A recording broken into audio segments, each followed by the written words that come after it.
Basi je, umefikaje? Okay. Ulikuwa wapi? Sichekeshi mimi nauliza, wewe ulikuwa wapi?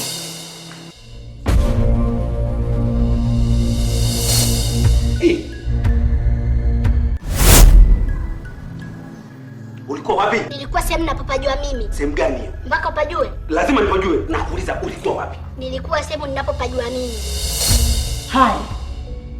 Tafuta tena mstari wa Biblia wa kueleza huyo ni nani na mlikuwa wapi.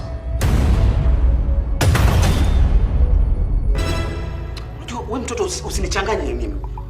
Usinikoseshe raha.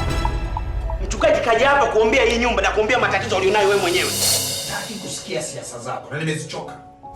Umepotea tu kijinga. Ulikuwa wapi? Nilijua sana wewe pastor yenu, mmesikia? Sitaki kuombewa. Kama unataka kuombewa wewe unataka nini? Sitaki kitu lakini sitaki kuombewa.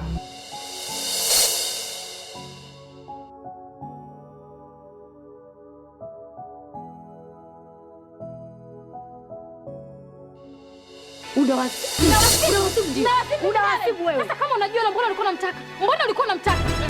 Katohera wana.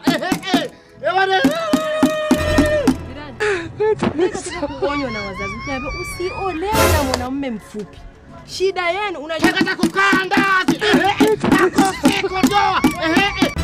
Wewe mtoto mbona unataka unifanyie mimi mashango ya shida? Sikiliza nakwambia hivi. Ni hivi. Moja, sheria za moja, utaombewa kija kwa mchungaji. 2, utafuata taratibu zote za humu ndani. 3, punguza basi sauti ya radio. Ama una enjoy unataka tukae ndani wote. Mbona kwa jeuri wewe? Haya. 3, kama uwezi kuishi ndani, nenda kwa babu yako kijijini. Sikuwaita hapa mimi. nipeleke. Nikupeleke tu, nilikuleta mimi hapa.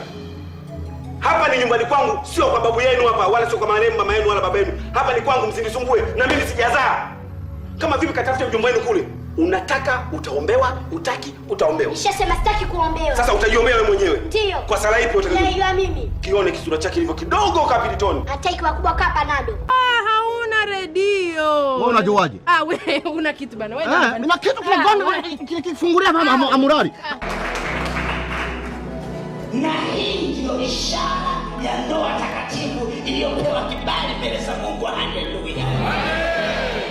Lamek, chukua mkono wa Dina na umbishe pete taratibu kabisa. Taratibu kabisa, umbishe pete Dina, makofi na vigelegele.